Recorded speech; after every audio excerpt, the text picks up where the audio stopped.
یہ وہ وقت تھا جب مکہ میں اندھیرا عام تھا، مگر اللہ کے فیصلے خاموشی سے تیار ہو رہے تھے۔ کعبہ اللہ کا گھر تھا، مگر اس کے گرد بت رکھے تھے۔ لوگ طاقت کو حق سمجھتے تھے اور کمزور کو دبانا معمول تھا۔ ایسے ماحول میں اللہ نے ایک ایسے بچے کو دنیا میں بھیجا جو آنے والے وقت میں حق اور باطل کے درمیان واضح فرق بننے والا تھا۔ اس بچے کا نام علی بن ابی طالب رضی اللہ عنہ تھا۔ حضرت علی رضی اللہ عنہ کی ولادت مکہ مکرمہ میں ہوئی۔ آپ کے والد ابو طالب تھے جو قریش کے معزز سردار تھے اور حضور صلی اللہ علیہ وآلہ وسلم کے سب سے بڑے مددگار تھے۔ اگرچہ وہ مالی طور پر مضبوط نہ تھے، مگر ان کا دل عزت، وفاداری اور غیرت سے بھرا ہوا تھا۔ ناظرین اکرام، حضرت علی کی والدہ فاطمہ بنت اسد تھیں۔ وہ نہایت نیک سیرت، باحیا اور رحم دل خاتون تھیں۔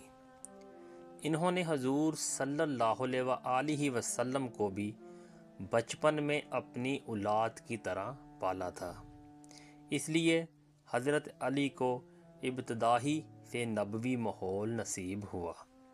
تاریخی کتابوں میں یہ بات واضح طور پر ملتی ہے کہ حضرت علی رضی اللہ عنہ کی ولادت عام حالات میں نہیں بلکہ اللہ کی خاص معیشت کے تحت ہوئی۔ بعض معتبر تاریخی روایات میں یہ ذکر ملتا ہے کہ ولادت کے وقت فاطمہ بنت اسد کعبہ کے قریب موجود تھی اور انہوں نے اللہ سے دعا کی تھی کہ وہ ان کے لیے آسانی فرمائے۔ کچھ روایات میں کعبہ کے اندر ولادت کا ذکر بھی آتا ہے، مگر چونکہ یہ بات صحیح بخاری اور صحیح مسلم میں موجود نہیں، اس لیے علماء اسے مشہور تاریخی روایات کہتے ہیں، نہ کہ قطع ثابت حدیث۔ اس لیے درست بات یہی ہے کہ حضرت علی رضی اللہ عنہ کی ولادت مکہ میں ہوئی اور اللہ نے انہیں خاص مقام عطا فرمایا۔ ناظرین اکرام، حضرت علی رضی اللہ عنہ کا بچپن حضور صلی اللہ علیہ وآلہ وسلم کے گھر میں گزرا اور آپ کی صحبت میں پلے بڑھے۔ آپ کی زبان سے سچ سنا، آپ کے عمل سے انصاف دیکھا۔ یہی وجہ تھی کہ جب اعلان نبوت ہوا تو حضرت علی رضی اللہ عنہ نے کسی تردد کے بغیر ایمان قبول کیا۔ حالانکہ اس وقت وہ کم عمر تھے، مگر دل ایمان سے بھر چکا تھا۔ ناظرین اکرام، حضرت علی رضی اللہ عنہ کی زندگی اس بات کی گواہ ہے کہ اللہ جسے چاہتا ہے اسے ابتدا ہی سے سچ کے قریب رکھتا ہے۔ وہ بچپن سے ہی حق کا ساتھ دینے والے بن جاتے ہیں۔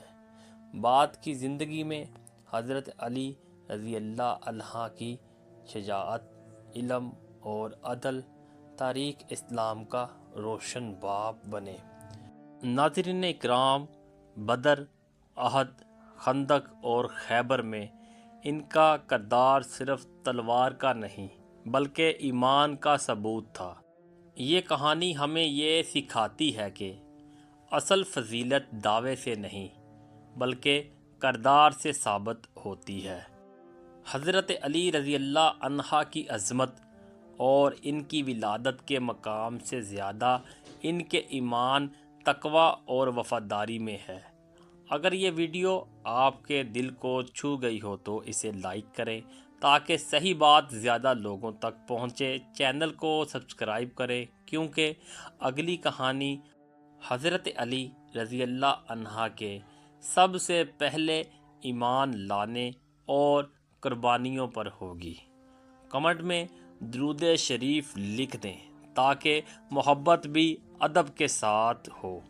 ملتے ہیں نیکسٹ ویڈیو میں، تب تک کے لیے اللہ نگہبان۔